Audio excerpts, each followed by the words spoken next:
welcome back to another episode of College Football Unabridged. We are going to talk about Rutgers.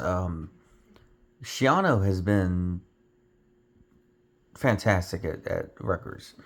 And, I mean, this is going to be his 18th overall season there. Obviously, he did his thing in the NFL a little bit, kind of bounced around. But you put Schiano and Rutgers together, and it's just, it works. It works really well. So, you know, it's fun to see. And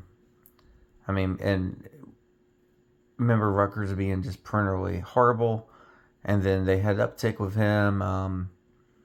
What was that? Early mid 2000s,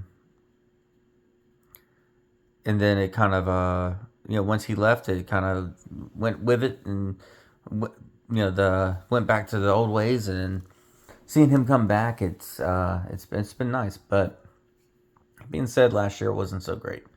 5-7. They've been at the bottom of the barrel for the Big Ten. They have potential, just haven't quite tapped into all of it. They have a quarterback competition this year between AJ Suris, who's been in the program but hasn't really done much, and they bring in Dylan Logren, coming over from Boston College. To me, that I think he should win the job, but obviously, I'm not making that decision.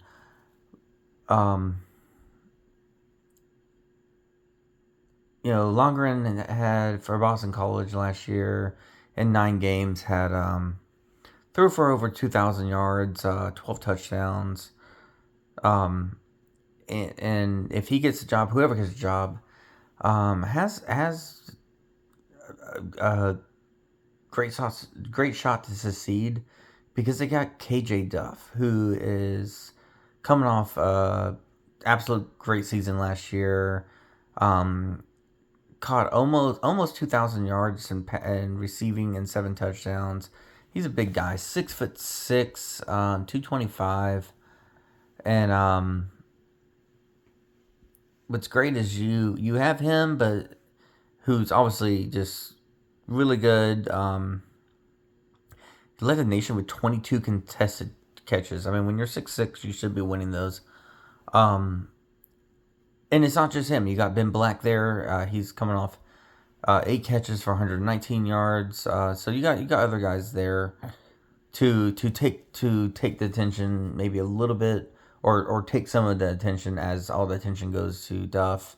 You have other guys to check down to. And then you have Antoine Raymond returning off of a almost 1,300 yard season with 13 touchdowns.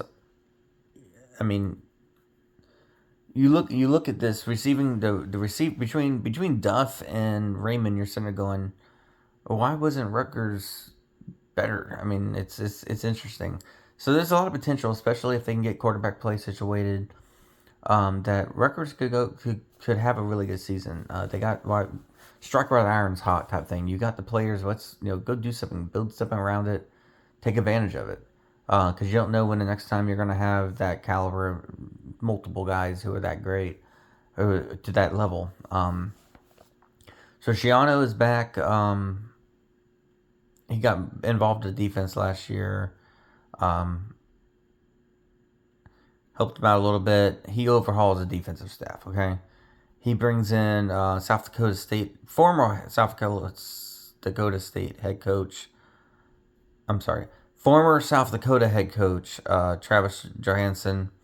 They bring in former Drake head coach Joe Woodley to coach the edge rushers, and former Drake defensive coordinator Adam Cox to run safety. So he's bringing in experienced head coaches to run position groups. I like that. Hey, the more brains you got going on, the more guys who have been there, who have coached, at a not necessarily at this level, but they have coaching experience. Take it. Hey, that's a good way to learn, is surround yourself with people who know what they're doing. So hopefully that works out. They hit the transfer portal really hard, so they bring in Toledo defensive end Malachi Davis. They bring in Boston College corner Kevin Humes.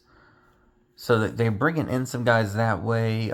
Safety Kaj Sanders, who is a leading returning tackler with 65 tackles from last year. Um, so you got plenty of pieces to work around, and with a new staff, you hope things get going. If you can get improvement on defense, this offense obviously is they have enough talent that the quarterback just needs to get him the ball. You don't have to be too dynamic, but I think with whoever wins the quarterback competition, um, your best friend is KJ Duff, and your second best friend is Antron Raymond. In whatever order you want that to be, just give them the ball. Whatever you need to do, just don't overthink it. Throw it up to your 6'6" receiver. Hand the ball off to your 200-pound running back. Just get it to your playmakers. It's that easy. Um, Again, last year 5-7. Um, this year they started the year off. They got Massachusetts at Boston College, which is interesting dynamic, especially if Longren is the quarterback going right back to at Boston College in week 2. Then they got USC. They got Howard, Indiana at Maryland, Northwestern Michigan at Wisconsin, Nebraska at Penn State, Michigan State. So it's kind of not too bad of stretches. I mean, you're kind of back and forth with you know hard opponent, easier opponent, kind of going back and forth. You're not rattling off a bunch of back to back to back tough opponents outside of maybe Nebraska, Penn State back to back, but it's not too bad. And so you're looking 5-7. It's just tough with this conference to really see them improving, but you gotta strike it this year while you got that talent, because you're probably not going to have them next year. They're juniors, but I imagine they're both probably gone, or at least ported out somewhere. Um, see, you're hoping for that 6-6, 500 mark. So 6-7 win team. It's kind of your probably around where you're going to be at. I would love to see Rutgers back in a bowl game, and if they can get more than that, if they can get up to an 8-win season, I think an 8-win season would be fantastic for Rutgers. I think you would sign up for that. Um, just kind of get things moving, and maybe build some momentum, start getting some more talent in there, and kind of, I mean, Big Ten has been. I mean, you have Indiana coming out of nowhere. Illinois has been elevating. Northwestern has looked really good. Go ahead and take it too. I mean, just because you haven't done it recently doesn't mean you can't do it.